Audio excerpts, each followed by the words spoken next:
Hello, I'm Maria, co-founder of Bits and Bob's Boutique. Today I'm going to show you how to use the Little Bits kick spindle from our website. When it comes to you, it's going to come to you in lots of little pieces. So I'm going to go through all the pieces and I'm going to put it together for you. It comes with the base. The base has these great little vinyl feet on the bottom to kind of hold it in place wherever you're using it. It has an insert nut for you to screw in your shaft for your kick spindle portion. And it has a little groove where you can store your ball bearing and also for kick spindling. That's the base. Then you have the shaft with a cup hook, and it's got a nut on the bottom, or a screw on the bottom. So you screw this into your base, and this acts as your stand for your kick spindle. And when you screw the base into the shaft, you want it to be a nice tight fit, so it doesn't wobble back and forth while you're working. It's going to look like this. Next, we have our dowel. It's got a pointy end, it's got a flat end. And we have 2 ball bearings. So let's start putting it together. From the pointy end, because I find it easier, I take one of the ball bearings, insert the ball bearing down to the pen mark. And you're going to adjust up and down from this pen mark. But it's a good starting spot, so you kind of have a little bit of an idea where you want to start with your ball bearing. Next, I'm going to take the cop, which is the smaller wheel, pardon my cat, and you're going to put that over the pointy part. Then you're going to come to this flat end. You're going to take your kick, which is the big wheel, and you're going to place this on the bottom part of the shaft, about 2.5 inches up is where it needs to sit so it doesn't rub across the bottom. And then you're going to take your last ball bearing, tiny little thing, and you're going to place this on the end. You don't want your wood dowel to stick out the end of the ball bearing because this is a frictionless apparatus. If any of the wood touches any other wood, you're going to get friction. It's going to slow down your kick. So you don't want that. So I'm going to turn this so you can see it a little better. You have this cup hook here. You want this top ball bearing to go into the cup hook and the bottom ball bearing to go into your little hole in the base. And there's going to be some finagling to get it just how you want it. And I put my middle ball bearing up too high, so I'm going to move it down so I get it in the spot that I want it.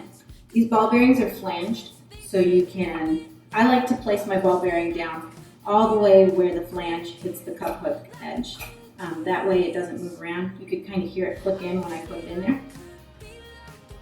And I gotta adjust my kick so that it's not rubbing against the shaft. And okay. So this is what it's gonna look like put together. Now we're ready to spin. So I'm going to get my leader. You don't have to use a leader.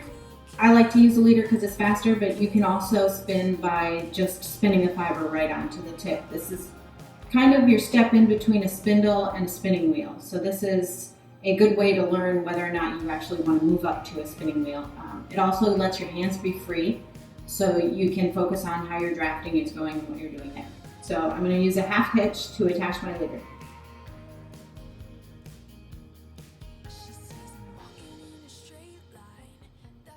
I'm going to put a little spin on it to hopefully make it easier when I'm spinning my initial draft on there. But I can't guarantee it's going to work, so just bear with me. Okay, then you're going to use the little loop to open it up to put your fiber in there. You can use any fiber you want. I'm currently using just superwash maroon on top.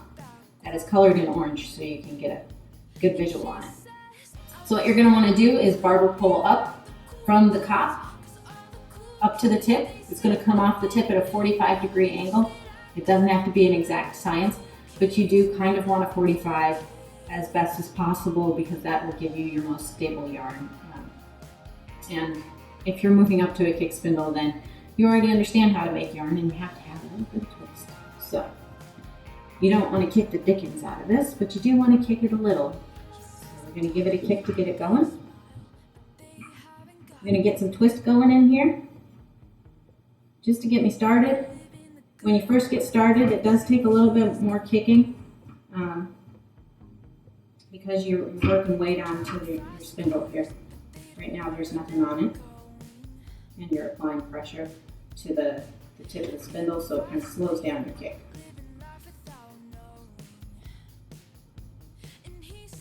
So I think I might have enough there.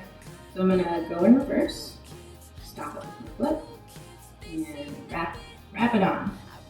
I like to wrap it on with a zigzag motion when I'm wrapping onto my cop because it gives it a more balanced feel for continued spinning. As your cop gets fuller, you want to have a nice balance. I'm getting started here. You just give as much or as little kick as you want. As you can see, it's not moving from the floor. Okay, I'm done. So I'm going to stop it. I'm going to kick it in the other direction. Stop it. And I'm going to wind it around. As you can see, without the hook, I completely get rid of the step where I have to go back to the hook and remove it from the hook. And that actually saves seconds and makes it a little more efficient, which for me is important. So the whole reason I built this machine is so that I could have a faster, more efficient spindling experience without having it be super taxing on my body, because I have medical conditions that make it hard for me to do normal everyday things. So back again. This is much faster than hand spindling. Not saying that you should stop hand spindling, because that's fun too in its own way. This is more efficient. You can do woolens. You can do long draw. The more you get on your cop, the faster you can spin this and have it spin continuously. So that is my demonstration for you today.